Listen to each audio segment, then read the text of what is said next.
in which the legacy of the doctor's trial still influences bioethics and healthcare today. We're really lucky, fortunate to have with us several speakers this week who have come from all over the world. And the only reason this can happen is because we're partnered this year with the Maimonides Institute for Medicine, Ethics, and the Holocaust. Dr. Stacy Gallen, who's with us today and will be on the panel later this afternoon. Stacy and I met a couple of years ago and have become quickly very close colleagues. We've both done a lot of work with the United States Holocaust Memorial Museum in Washington, D.C. And Stacy's life's work has been to memorialize and ensure the lessons of medical involvement in the Holocaust are never forgotten. So between Stacy and us, we have with us today, now I have to put my glasses on, Dr. Tessa Shalouche. Tessa is co-director of the Maimonides Institute for Medicine, Ethics, and the Holocaust. She's a family physician, originally from South Africa. Tessa has lived in Israel for the past 38 years, working as a family physician and as director of a primary care family medical practice. She teaches for the last decade or more now a class for the medical students at the Technion, which is one of 3 or 4 medical schools, 5 medical schools now in Israel, but the Technion is at the top of the heap. And she's been teaching this course there for a decade on medicine and the Holocaust. She's also the editor of the casebook on bioethics and the Holocaust, which was put together for UNESCO, the United Nations. We also are joined by Susan Miller. Dr. Miller is the John S. Dunn Senior Research Chair in General Internal Medicine at Houston Methodist Research Institute. She is also one of the rare people, I guess, who still bridges the divide between Houston Methodist and Baylor. She is part of the Center for Ethics and Health Policy at Baylor College of Medicine. And there's a lot that I could say because Susan has been involved in Holocaust remembrance and the medical aspects of the Holocaust in the Ukraine, in Romania, and all kinds of places. So we're very pleased to have them with us today, and I'm going to back off and let you guys get started with our noon presentation. And for those who can, please stick around. We'll have about a 30-minute break after the noon presentation, and then we'll reconvene in this room for a conversation with the 2 of them and about a half a dozen other experts in law, medicine, and ethics. Who starts first?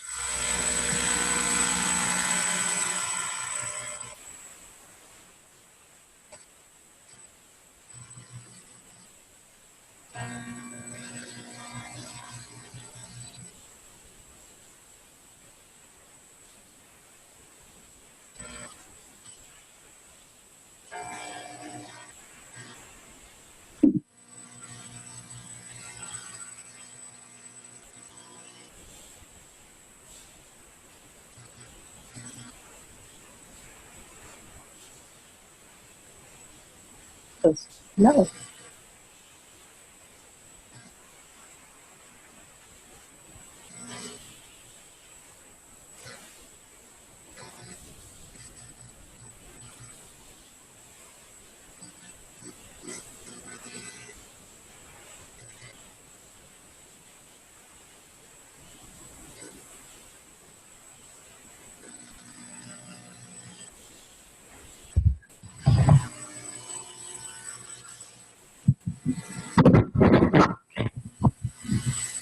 Can you hear me?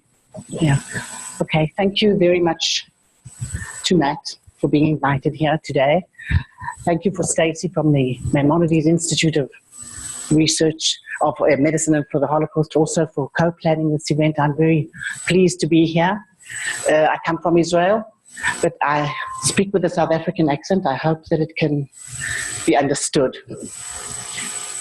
Okay, I'm a family physician. I work with patients, and my guideline, I don't know what to call it, is teaching medical students in Israel about the lessons that we can learn from medicine and the Holocaust. Military tribunal. This is a film taken in 1946.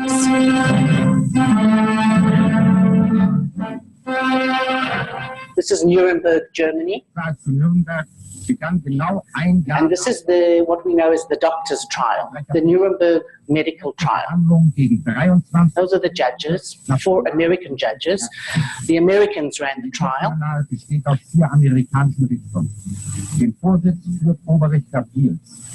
Zahlreiche deutsche Zuhörer waren zu der Verhandlung zugelassen.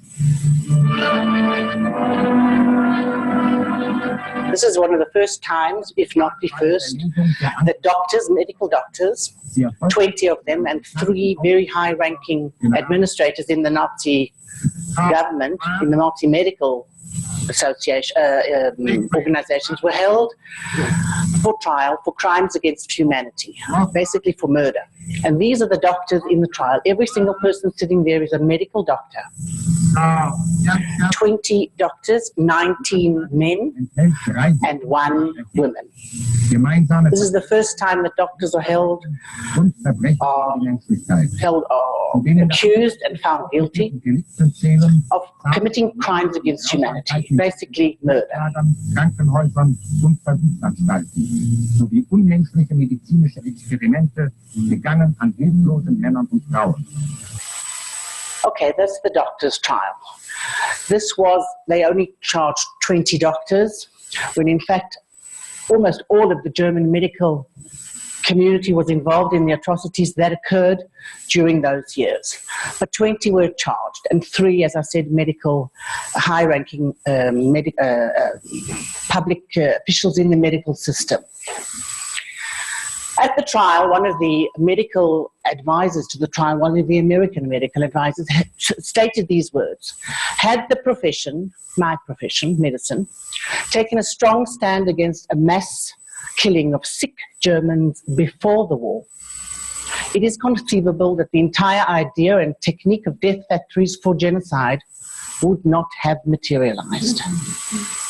That's a very strong statement to make. It's a very powerful statement. It was made in 1947, just at the end of the Nuremberg trials, in a time when most of what they did actually had not even been discovered. And since then, 70 years later, today we are here to commemorate the memory, the occurrence that was held 70 years ago at this trial. This statement rings true.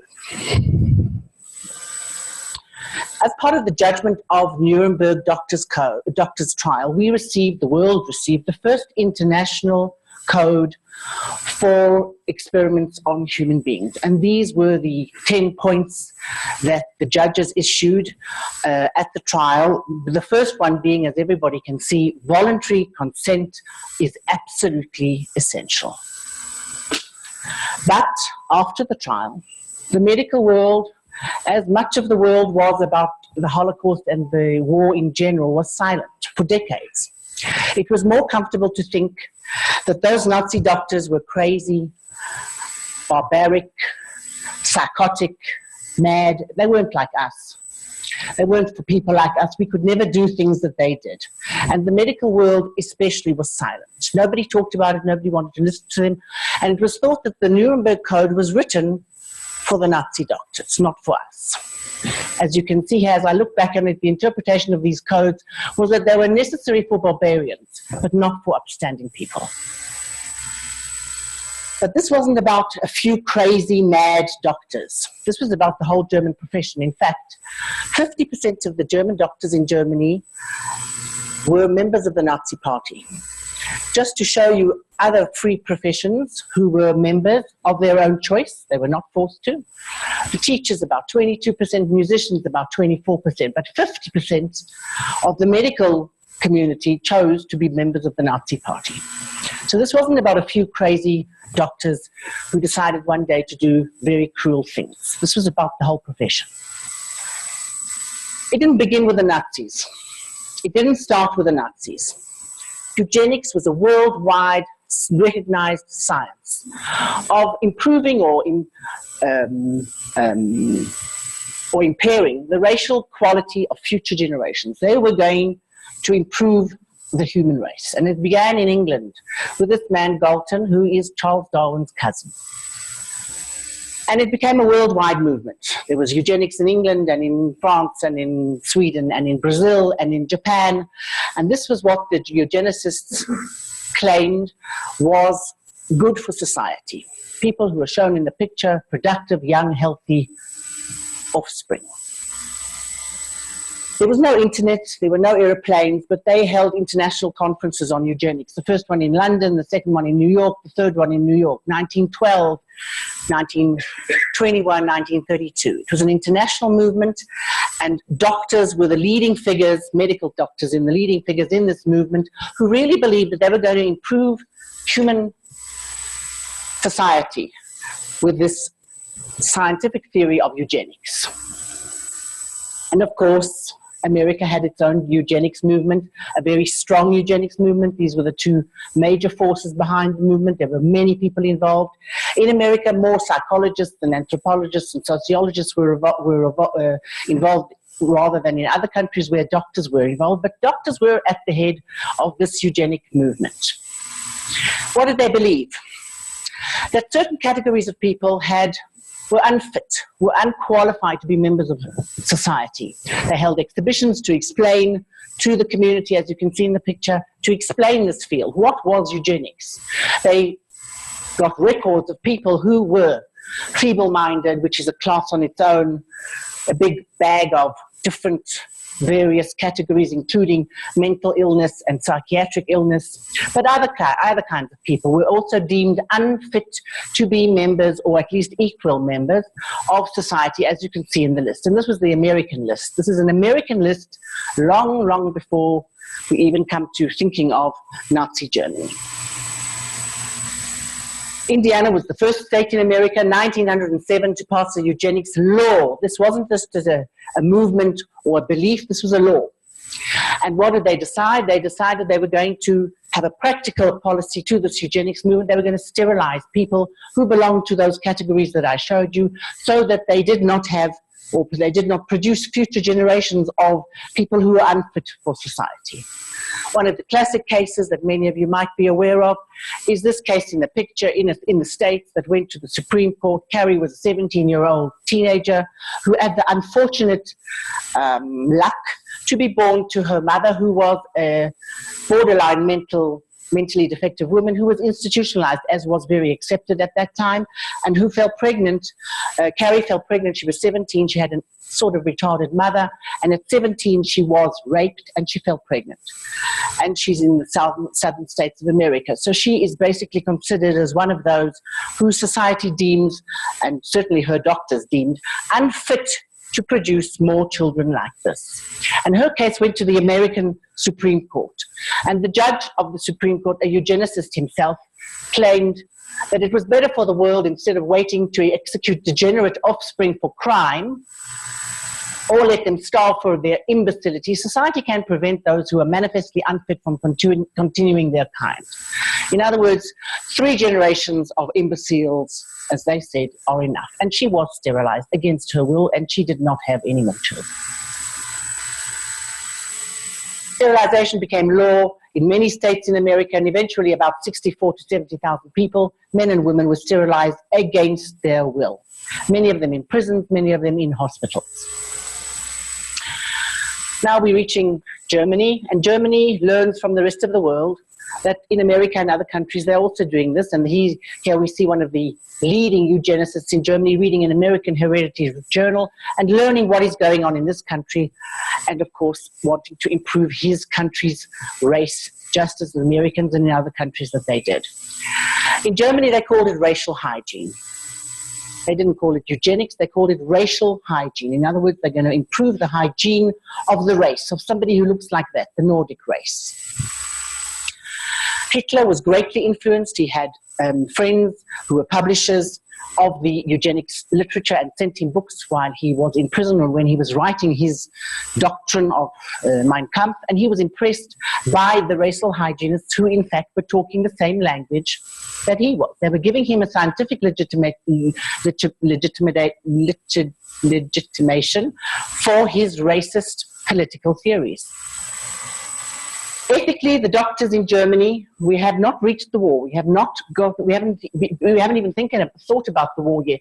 Ethically, the doctors, the medical establishment, rationalized this field and said that ethically, this eugenics or racial hygiene movement was correct. but they changed it. And from now on, the individual personality, the patient, was no longer the responsibility of the doctor, rather the nation, the race, the folk, as in Germany they called it. Justice. Nazi medical ethics replaced universally accepted ethics, patient-doctor ethics, with selective ethics. In other words, if you belong to the right group of people, then normal ethical views were acceptable for you. But if you belong to the wrong group, as in the picture, costing the state a lot of money, then different sets of ethical laws were applied to you. We had sterilization in the States, we've got sterilization in Germany, and we've got sterilization in many other states. All the flags in the picture are countries which have sterilization laws. And so in Germany, of course, they learned from the rest of the world, and they also began. In 1933, with Hitler coming to power, one of the first laws that he passes, written by doctors, promoted by medical doctors, is what they call the sterilization law. And Germany had categories, just as in the other countries did, of people who were deemed fit for sterilization, of course, without normal consent. Blind, deaf, epileptics, alcohol. Huntington's chorea, interestingly enough, was one of the genetic diseases that was included in these categories. But basically anybody who was on the fringes of society, medically or socially. Once again, racially, ethically rationalized. It was highly ethical to inhibit the unhealthy in order to open up the field of reproduction to the healthy. One of the major eugenicists involved in writing the sterilization law. Of course, breaching every ethical value of doctor-patient confidentiality, reporting on the patients who they deemed were fit for sterilization, sending those forms to officers, to certain courts. In Germany, they had almost 200 courts developed for deciding who would be sterilized and who would not be. Two physicians and a judge were the judges, so that the doctors decided who would be, reported on their patients, judged their patients at the courts, and of course, medical doctors performed the operations and the sterilization procedures. 400,000 Germans are sterilized, of course, against their will in Germany. The war has not started. Abortion in Germany fitted into this picture, where they were illegal for healthy Aryan women, but they were enforced for people who were mentally ill or belonging to the wrong racial category. Of course, medical anti-Semitism did not keep away from medicine, and of course the Jewish doctors lost their places of work and they were replaced by German doctors, but they also believed, the medical establishment believed, that the Jewish race was contaminated with certain diseases, and they put a lot of effort into even trying to prove it, do research to even prove it. This is a propaganda slide, and in the slide, under the microscope, are germs. And the germs are Jews, communists, and homosexuals. In Germany, they passed laws in 1935 defining who was a Jew. A quarter of a Jew, an eighth of a Jew, depending on how many grandparents they had who were Jewish. And these race laws were accepted by the medical public health, by the German doctors, as public health laws. As I said, they believed that there was something inherent in being Jewish that was detrimental to public health. Once again, dual loyalty, one of the basic premises of our medical ethics today, changed in Nazi Germany, as they believed that never before was the medical profession so intimately linked with the wisdom and the aims of the state. They went hand in hand. What the medical profession believed, the politicians believed. It was a two-way state. So that racial hygiene and the Nazi policy eventually could not be differentiated. One of Hitler's leading politicians said that National Socialism, Nazism, had become applied biology. As I said, it was a symbiotic relationship.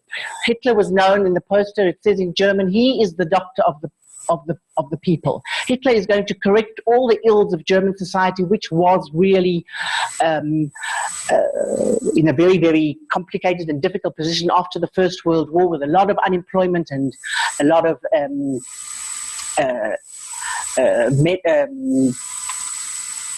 translating from Hebrew, which is unbelievable. People had no jobs. After World War I, hundreds of thousands of young people, of course, had been killed, and the society was in a really dire straits, and they did want to improve it. And the doctors looked to the country looked to Hitler as the doctor of the country. And on the other hand, Hitler knew that in order to implement all these programs, he would need the doctors. And so he called to the doctor and he says, I can't do without you. If you fail me, all is lost. And they didn't fail him. And now we come to the war. The war breaks out in 39. And with the war, as the war begins, and under the cover of the war, when everybody's really concerned about the war, Hitler goes far forward and declares a program of euthanasia to be held. This was at the beginning meant to be a secret program because, of course, everybody was aware of the fact that this would not be, as we know the term euthanasia today, but in fact it would actually be called medical murder. And he empowers doctors, he doesn't force them, he empowers them with the power of taking patients who they deem are ill enough to be euthanized. Not if they're suffering, just if they have illnesses that it would be better for society in general for them not to exist anymore. And they play along. And so they begin with children. Once again, I can't get into it now because we don't have time, but the process is very mechanical and it's based on forms and not based on medical examination of patients. And they send these children, later adults, in hidden buses in buses that are painted over so that nobody can see what's going on inside, from where they are to special centers, places of murder, medical murder. Doctors supervise the transportation, doctors decide who, and doctors murder. Eventually 5,000, we're talking about German citizens, 5,000 children, and the estimate is 200,000 adults, but it's probably more, and there are files still being worked on today. People who are ill, psychiatrically, physically, who are on the brink of society, who are institutionalized, all kinds of people were basically murdered because their doctors deemed so, because it was thought that it was correct for society that these people would just not exist anymore. How were they killed? With overdoses of medicine, starvation, and of course, gas. This is probably the scariest slide, most scary slide that I have. This is a gas chamber. This is not a gas chamber in a concentration camp, and this is not a gas chamber in Auschwitz. This is a gas chamber in a hospital. In Nuremberg Euthanasia Center, where they gassed patients. And the technology and the medical know-how was copy-pasted, basically, to what later the world discovered to the concentration camps. That is a gas chamber in Auschwitz. The ultimate decision to gas the Jews emerged from the fact that the technical apparatus already existed in the hospitals that were used to kill the mentally and physically ill in Germany in the so-called euthanasia program. Doctors had many other functions at the camps. Doctors were among the people who selected people as they arrived to live or not to live. At the beginning, doctors were used because it was so-called, thought to be a medical function. Doctors selected people to die or to live in the medical blocks, which were so-called hospitals in the camps. And of course, doctors did the cruel experiments, which we will hear about from Susan in a few minutes, all done by medical doctors. I would like to tell you that this was not, once again, I keep stressing that this was not the fringes of Germany. It was not the fringes of German medical medicine. This was what they believed in, and they taught it at medical school.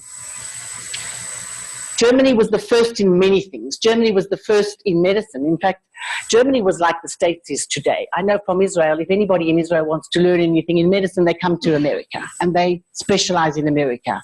Well, in those days, in the 20s and the 30s, if you wanted to learn medicine, you went to Germany. Germany had the best medical system in the world. In fact, the medical education system here in the States and in Israel and in many countries is based on the German system. They were the first in the world to do many things, medically especially, but they were also the first in the world to teach medical ethics at medical schools. And what were they teaching? All their medical schools, they taught it. It was compulsory. They were teaching everything that I've talked about today. That's what they were teaching their medical students, that they should be loyal, not to the patients, but to the nation, that they should be biological soldiers, in other words, in charge of the future race health of their nation, that they should support the Nuremberg laws, which were the laws defining who is Jewish and who is not. Of course, support the fact that Jewish doctors were removed, and that all the programs that I've talked about in very little detail, but that I've mentioned, the sterilization program, the euthanasia program, and the experimentation, that was all ethically correct. And that was what they taught medical schools in Germany. They were the first. No other place in the world had ethics courses in those days for medical students. So that we can see that almost every aspect of contemporary medical ethics is involved by the history of physician involvement in the Holocaust. And I say that as a physician myself. It's not an easy statement to make, but it is unfortunately true. And that is why we are here today, and that is why we believe that people should hear about it, especially healthcare professional students who are going to care for somebody else. In Nuremberg in 2015, the same Nuremberg where they held the trial, the doctor's trial, and the same Nuremberg where they held Nazi rallies, the German Medical Association met and declared that the crimes were not simply the acts of the individual doctors, but rather took place with the substantial involvement of leading representatives of the medical association and medical specialist bodies, as well as with the considerable participation of eminent representatives of university medical and renowned biomedical research facilities. It took some decades, but they did announce it. And in 2000, that was in 2012. In 2015, together with the Israeli Medical Association, also came out with a mutual declaration to say that these human rights violations perpetrated in the name of medicine under the Nazi regime continue to have repercussions to this day and raise questions concerning the way in which physicians perceive themselves, their professional behavior, and medical ethics.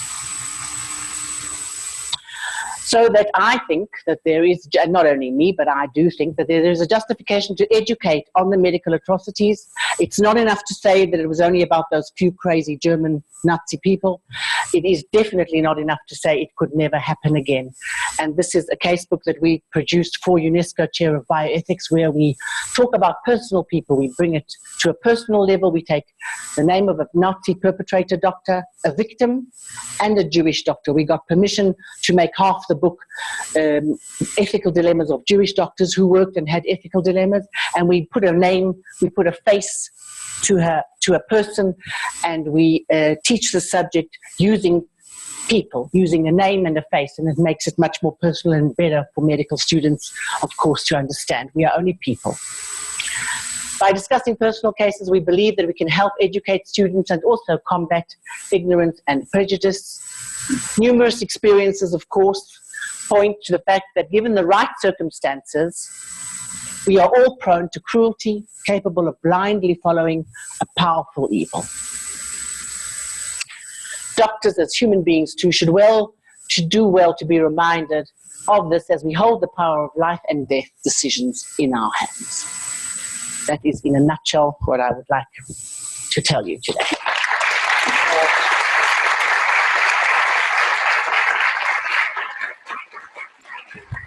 There you go.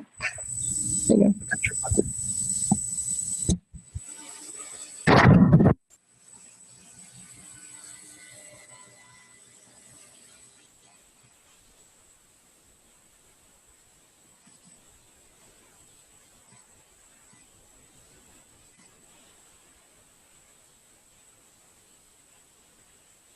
Okay, I want to thank y'all for this opportunity to speak today. Give you a little bit of background. My first job in medicine was running an AIDS clinic in the 1980s, so now you get to have a sense of how old I am. And at that time, very few doctors would take care of HIV patients. They were judged, they were described as people who didn't deserve health care. Doctors would refuse, even my colleagues would refuse to provide consultations to me because they'd want to know why was I taking care of those types of people. I wanted to bring up an ironic point from Tessa's lecture is Laughlin from the United States, who helped write the sterilization laws and actually was honored in Germany for his work on this. He himself had epilepsy. Okay, and so if the laws had been followed, then he would not have been allowed to reproduce. I find that ironic. So what I would like to do is to start talking about German research, but it's relevant to what happened in the United States. This is not something that only happened to others. We had some of these same behaviors, and so I'll talk about some of the same types of research that we did in the US, and then how the US after the war sanitized some of the histories of the doctors that participated in these programs, and maybe hopefully that we'll have some lessons that all of us can take with us today to maybe have an understanding of how we want to practice medicine in the future.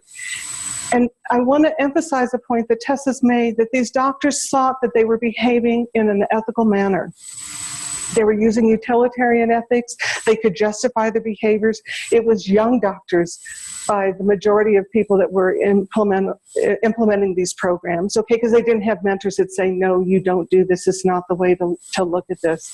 And the euthanasia programs in Germany, when they were started, were something that only the Aryans, the Germans, felt that they would give to each other, that Jewish people were not allowed to be the initial recipients of euthanasia because they did view this as a medical technique that they were trying to provide health care in a humane manner. And I think from history we've learned to disagree with this perspective. Okay, so to me, art is the way to synthesize truth. This image here, if you look at this, this was created by an artist, and Stacy and I were in Prague and Budapest and Kiev last year talking about the role of medicine during the Holocaust. And this is an artist representation. So what you see here is the Hippocratic Oath. And superimposed on the Hippocratic Oath are maybe the stripes of the uniforms of the individuals that were in the concentration camps, or the barbed wire that was part of that. And so this is, how did doctors lose their way? How did we forsake our oath that we should have as a fiduciary responsibility to our patients? Okay, so, and again, what Tessa was saying, I mean, Germany was the destination place. If you wanted to become a chairman of a department or to learn how to do the modern ways of medicine, you went to Germany. Even Dr. DeBakey went to Germany to train in the 1930s, okay? And so before World War II, experimentation was actually highly valued in Germany. And if you had ambition, this is where you went, because you were going to learn what was new and what was modern in science. And that's part of the irony of eugenics. Eugenics was felt to be the new modern way of looking at how to improve society. And guess what? Before the Nuremberg Code, Germany had their own sets of research ethics because they recognized that they were having failures. They just didn't follow their own regulations, okay, and they just went astray. Even in 1931, the regulations of new therapy and human experimentation, there's echoes of the Nuremberg Code in this document that came out of the doctor's medical trial. And here we have an image of Hitler looking at Nietzsche. But Nietzsche, who was a philosopher, said, look, the sick, they're parasites on society, and they should be treated with contempt. So it's not just looking at someone who is ill or might be a financial burden. It was this anger and this disdain. Echoes of this I saw during the AIDS epidemic. But so what they thought they were going to do is they were going to improve the human race by carefully selecting who could reproduce. And guess what? That was not efficient enough. They had to then go to sterilization. That still wasn't efficient enough. And so then we know the track of where they went, where they were killing people through euthanasia. So let's look at this gentleman here. I mean, he looks kind of like a nice little grandfatherly type. You know, it's not someone who looks like a monster. He doesn't have horns or a tail. And Binding and Hope, they said that they thought that they could justify that if individuals are living pointless lives and are a burden for society and their families, they define that as lives unworthy of living. And they use their utilitarian rationales to permit killing, because guess what? Euthanasia was not legal in Germany. And even though Tessa showed the document with Hitler's signature that was written on his personal stationery, it still was not legal. But because everyone thought that Hitler was the god, they were going to do whatever he wanted, even though even in the legal system in Germany, it wasn't the law. Okay, but this attitude, this rationalization, this thought on being morally appropriate, it affected the behaviors of physicians who practice medicine. And so on a personal level, I asked myself as I was organizing this lecture is, how am I the same or different than the doctors in Germany? Is it possible that I would be thoughtless enough or not have enough self-awareness or an ability to say no, not yet, not ever?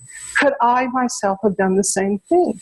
And if you understand that we possibly could behave the same way, then that to me is the beginning part of the antidote to trying to prevent it from happening again. And I hope to God I don't behave that way, but still. So Fisher, he wrote about the racial origins of Jewish ethnicity. So instead of looking at it as a religion, they said there's something in your blood that makes you Jewish, okay? And so based on that, we could determine that you're not worthy of living. And so Fisher was supported by the Rockefeller Foundation. I mean, these are philanthropists that would help support these institutions because this is where the center of new and intellectual thought was occurring. And von Fischer, he was the student of Fischer. He was also Mengel's mentor. And these people would get the research tissue from the victims at Auschwitz or at these killing hospitals because they were using it to do medical research to look at brain injuries or whatever that they were looking at. They would request. And so that if someone went into that death chamber at the hospital, they would have an X put on their back because that was someone that they wanted to do an autopsy on, and that these individuals would supply all the medical supplies that they needed so they could get the fresh tissue to look at this for scientific advancement. Okay, so one of the notorious work is done by Russia where they were doing the cold water immersion experiments, and this was done at Dachau, one of the concentration camps. And it was Dachau was one of the first camps where medical research occurred, and they were doing it because they were saying this is related to military needs. We need to figure out what to do for our pilots. What do we do if the planes crash? How do we improve their survival?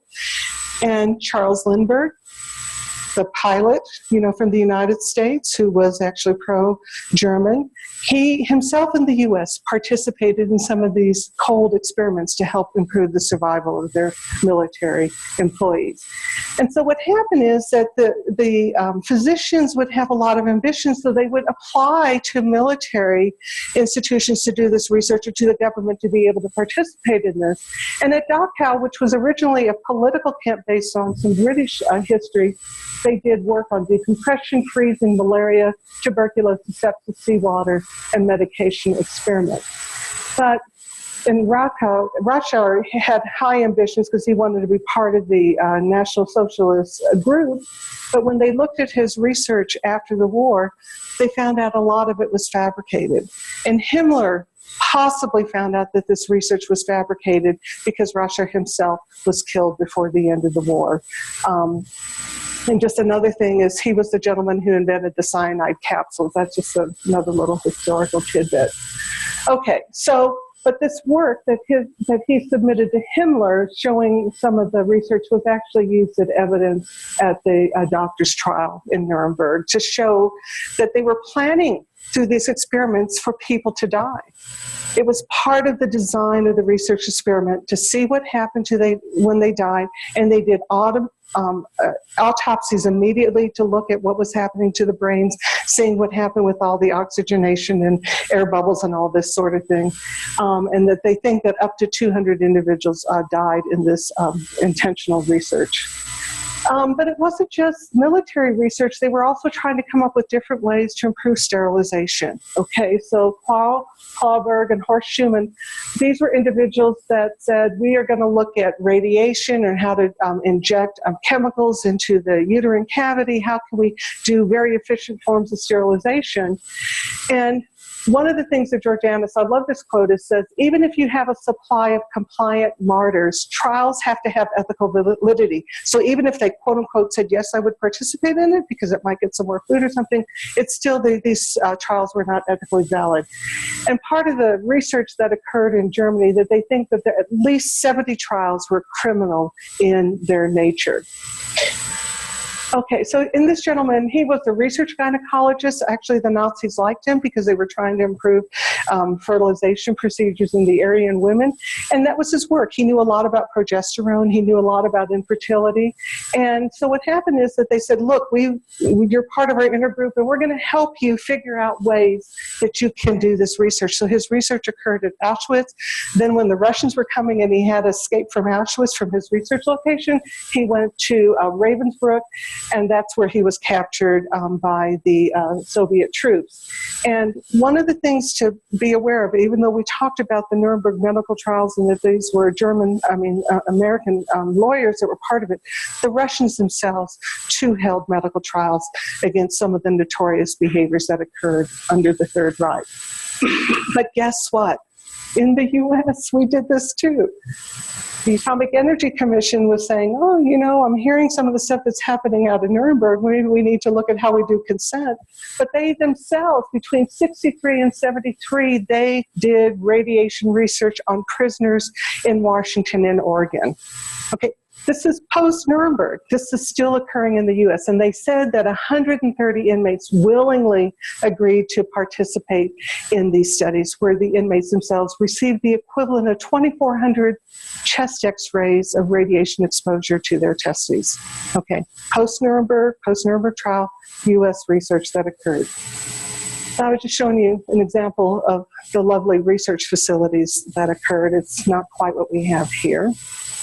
But so I'm going to do some really quick summary slides to show some of the types of research, and I've got them in categories. So when you see the next slide, some of them are going to be listed in red, so you know that that was racially motivated research. Some of it's in blue, and in yellow, I'm putting all the researchers that participated that were not charged at the doctor's trial. So even though they did this criminal activities, they still didn't have to have any lifelong consequences from the behavior. So we all know about Mengele and the twin experiments, okay, and he worked with Aberscher and sent all of this information. Clawberg and Schumann did the sterilization and artificial insemination. August Hirt, he thought, well, the Jewish race is going to become extinct. So I want to look at all these skeletons. I want to create a museum of these Jewish skeletons. And this is research that occurred in camps in France. So not all of the, one of the things that I learned is I thought all of this occurred in Germany. No, it was outsourced to areas that the Germans had control over because it made it more invisible. They didn't have quite the pushback or the community infrastructure that would say that this was wrong. Gebhardt and Fisher did bone, muscle, and nerve transplantation, which is where they would open up wounds and try and create infections because they were worried about how their military personnel could heal from trauma. So we talked about Rascher and Holzhauer. The mustard gas experiments, I'll get to these slides a little bit later, but this was something that was occurring and that they would hide it. They would say this is the reason that these individuals were exposed to mustard gas is the Allied forces were exposing them, not the German researchers themselves. Certainly the antibiotic research, and Rogowski was one of the individuals that was tried as a physician, and he wrote one of their seminal books on ethics that was part of the education. So these individuals believed in what they were doing, and they thought what they were doing had scientific merit. The hepatitis experiments, this is research that occurred at Sachsenhausen, where they were intentionally infecting children with hepatitis and then allowing the children to die and have autopsies. But what happened is, toward the end of the war, the physicians, the Jewish physicians that themselves were inmates, that were assistants to Dolman, said, look, the Allied forces are coming.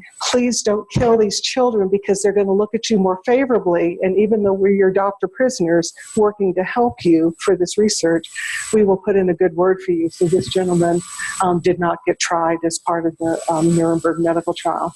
And the malaria experiments that also occurred in Germany also occurred in other venues in the United States. So I know we talked about the doctor's trial that occurred December 9th through August 20th, 1947. But what is interesting here, it's not just that doctors were trialed, but some of the few survivors of these concentration camps, they themselves actually got to become witnesses in the trials against the doctors that did this work against them. Very, very unusual to have these women who themselves were research victims of misconduct. Okay, so let's talk about Karl Brandt. And Karl Brandt was a surgeon.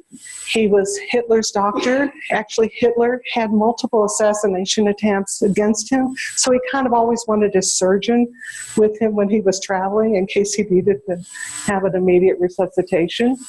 But one of his mentors was Alfred Hope.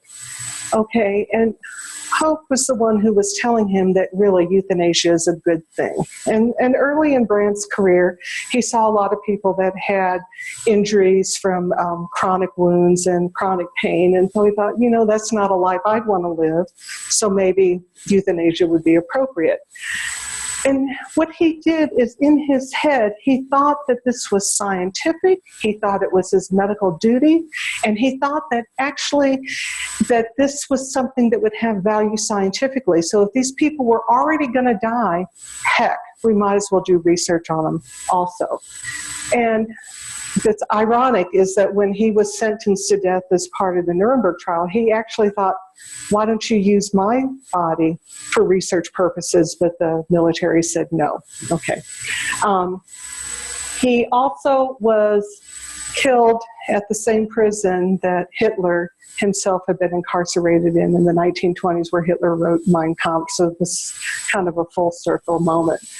But in the United States, so this is an example in the 1940s at the University of Chicago, in conjunction with our own military, we were also doing malaria research, okay, not on prisoners at this, but it was on people that were involved in the military.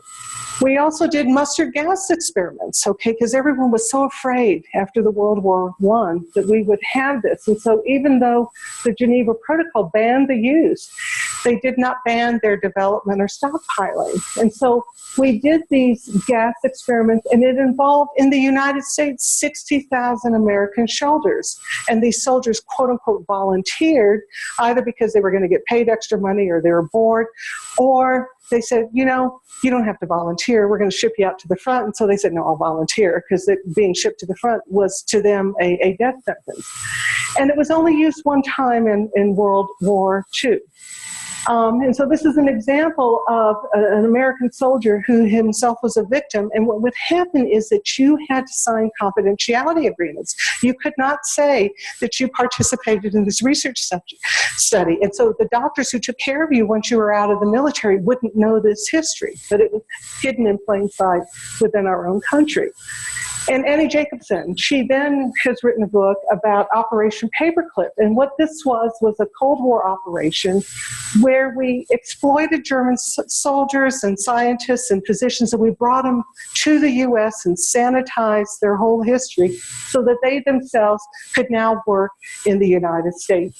So one example is the person who was in charge of space medicine at NASA.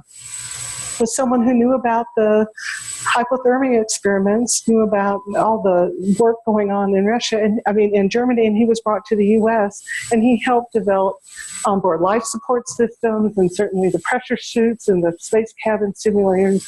And it wasn't until late in his life that they went back and looked at his history. And so this is just an example. He went and saw the work on the phrasing and the high altitude. So he knew about this. This was not something that was invisible or opaque to him. And some of the work that the historians are looking at is that they're showing that we had continued cooperation with our military to look at this to see if any of this research is valid. And even though the hypothermia results were widely regarded as the most potentially useful, there were planned deaths involved in this, and that his work, Rosh's work, showed fabrication. So what happened after the war? What did these doctors try and do when the Allied forces came in? They tried to pretend that they were good guys, okay? And so here's one gentleman who was a member of the Nazi Party who would tell his interrogators, look, I accepted the brains, of course. Where they came from and how they came to me was really none of my business. But that's a lie, because he was instrumental in trying to organize and have access to these tissues. He would be there present at the autopsies. On one of the days, he was there for the deaths of 60 children. But that's how involved he was at that time. And it wasn't until 1990 that the medical students in Munich were saying, where did we get this tissue? Okay, if there's any medical students in here, they're questioning the grandparents. And they had all these slides. And so when they found out the provenance of where their tissue samples that they themselves were learning about, they said, this is not right. And so in 1990, they finally had a formal barrier to sanctify some of the work that had occurred 50 years ago. We all know about the Tuskegee study, okay, where individuals, they said, look, we need to figure out what's going on with syphilis, so we're going to follow the natural course of this, and this occurred even after Nuremberg. It took a journalist to figure this out. Willowbrook, which was a center for mentally retarded children in the United States. It was a state-sponsored individual. In 1956 is when they were doing the hepatitis study that paralleled the research that was occurring in Sachsenhausen. And what would happen is that the children were intentionally infected with hepatitis A, and their parents, when they were trying to bring their children, they say, oh, we don't have any space, but you know, there's space on the research ward, and the children would undergo these research experiments. So, the teaching points. Let's start with, why did German medicine fail? Okay, it failed because they believed the propaganda that was going on within the culture. It failed because the doctors forgot that their primary responsibility was to the patient, not to the state or to society. It failed because so many doctors, 44–50%, became members of the Nazi Party, and they believed in what they were doing without looking at their patients in front of them. And it failed because they were being taught ethics that it wasn't sustainable, and it wasn't based on appropriate criteria. And they believed that eugenic sterilization and involuntary measures were public health measures, so they believed that. That's why German medicine failed. But why did German research fail? Okay, because they ignored their own codes that existed in the 1930s. They violated their ethical obligations, their dual loyalties. They became very enamored by the research question and forgot the humanity of the person in front of them. They were agnostic to the suffering of the individuals in front of them. Certainly, it was criminal research. They didn't have an IRB, which is part of my world. They didn't have informed consent. They didn't believe in patient autonomy. They used vulnerable populations. They emphasized military rights. They had fraudulent data. And they had conflicts of interest. And I saw that one of the programs you had is on conflicts of interest. Conflicts of interest continue today. The pharmaceutical companies worked at Auschwitz. They were saying, look, you've got a ready supply of individuals. We want to test this drug on that. They had a pharmacist at Auschwitz who was in charge of the Zyklon B that would order it and make sure that it was effective, okay? They had conflicts of interest because of academic positions that they were trying to have, and they forgot the difference between being a physician versus being a researcher.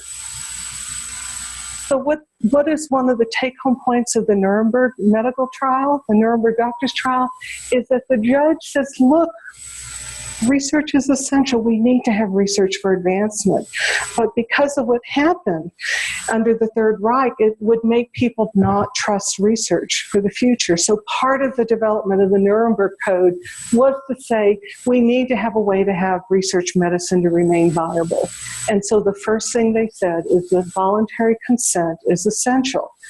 And when you are doing research, it's not just that they signed the document. Do they even want to be a research subject first? Okay, that's the first question. And then they say, well, you know, maybe I'll do it. Then you go into consent for that process. Okay. So Dr. Newland, when he was seeing the deadly medicine experiment in Washington, D.C., he said, to my startled dismay, I found myself understanding why so much of German medical establishment acted as it did. I realized that given the circumstances, I might have done the same. What we learn from history comes far less in studying the events than in the recognition of human motivation and the eternal nature of human frailty. So again, when I say, could I have done the same thing? I'm glad I don't have to answer that question today. I do know when no one else was taking care of AIDS patients, I was on the front line, okay?